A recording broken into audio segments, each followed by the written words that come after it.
Have you ever seen a person's face when they are transformed completely by the glory of love?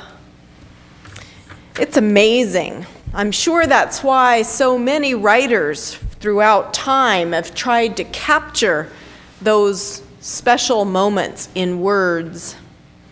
In Exodus, we read that the face of Moses shone because he had been talking with God. And in Luke's gospel, Peter and John and James have this mountaintop experience of seeing the glory of God made visible in the face of Christ. While Jesus was praying, the Bible says, the appearance of his face changed, and even his clothes became dazzling white. And in his first letter to the Corinthians, when Paul reminds us that God's eternal love is something that one day we will all see face to face, he says, then we will know fully, even as we have been fully known. So it's not hard to imagine what knowledge of that kind of unconditional and ultimate love would do to someone's face.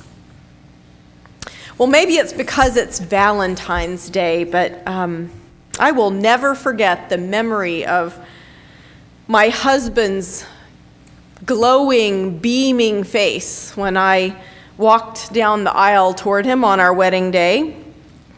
And I've seen the pictures of myself as well. I looked just as Twitter-pated, to quote the gospel according to Bambi.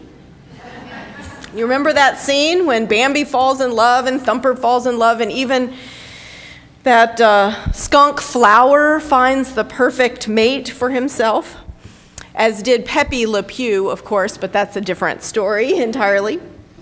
Pepe's love, you see, was tragically unrequited love for that poor cat, you remember, who always would get a stripe of white paint on her.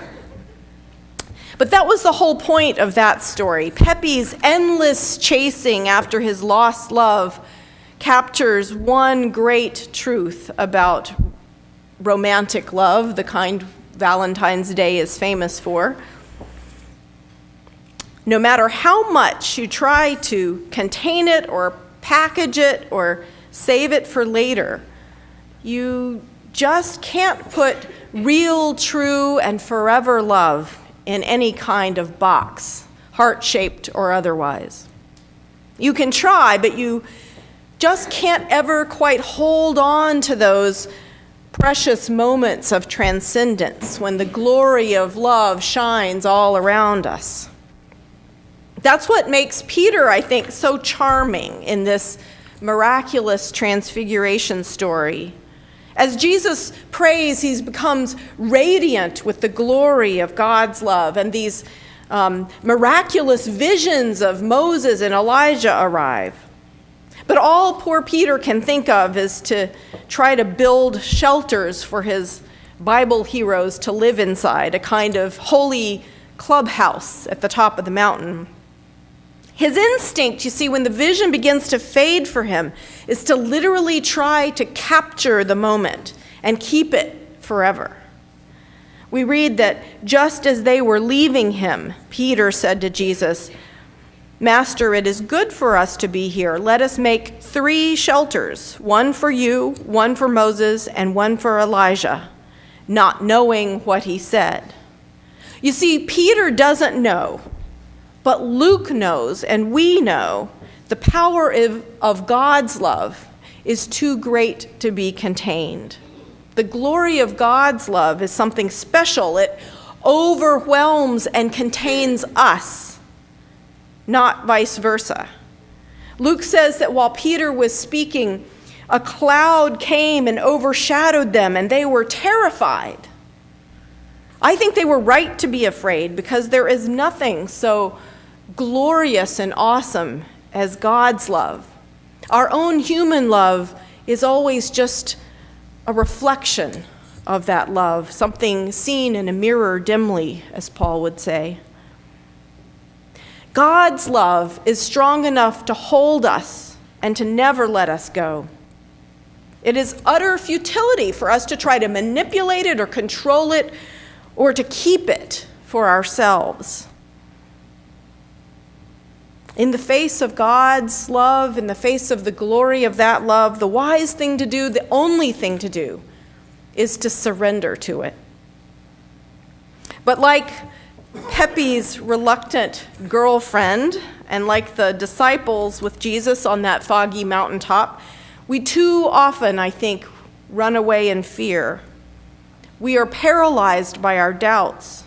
As I said in last week's sermon, we are so tempted, like Adam and Eve, to dive deep into the bushes whenever we sense the presence of God's glory drawing near to us.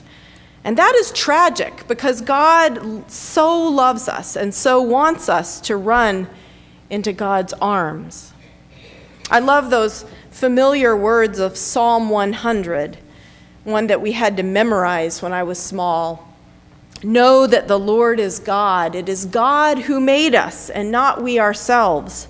We are God's people and the sheep of God's pasture.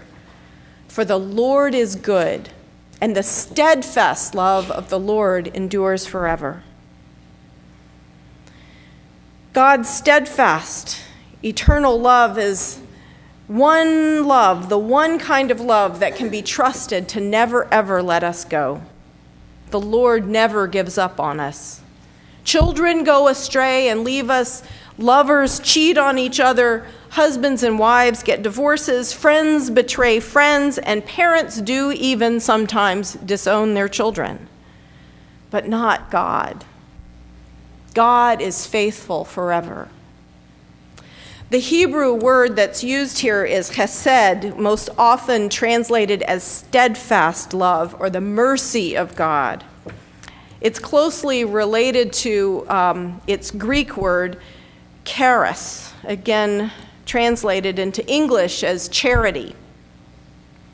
Charity, though, or loving kindness, another translation, just doesn't begin to express, though, the eternal and amazing grace of God. Chesed, or steadfast love in Hebrew, is most often used to describe that kind of love that holds families together, that keeps them together around a table, no matter what. Love powerful enough to draw a mother to her son's execution and to not leave his side, to give him the strength to watch until it's over. The prophet Hosea, I think, really sums up God's heartbreak at our estrangement from holy love. As a parent, I've always loved Hosea chapter 11, where the prophet voices God's longing for reconciliation with us. Hosea speaks for God, saying, "When Israel was a child, I loved him, and out of Egypt I called my son. The more I called them, the more they went from me." This is true not only for toddlers, who take off in the opposite direction, but for children of all ages. "Yet it was I," says God, "who taught them to walk. I took them up in my arms, but they did not know that I healed them. I led them with cords of human kindness, with bands of love. I was to them like those who lift infants to their cheeks. I bent down to them and fed them.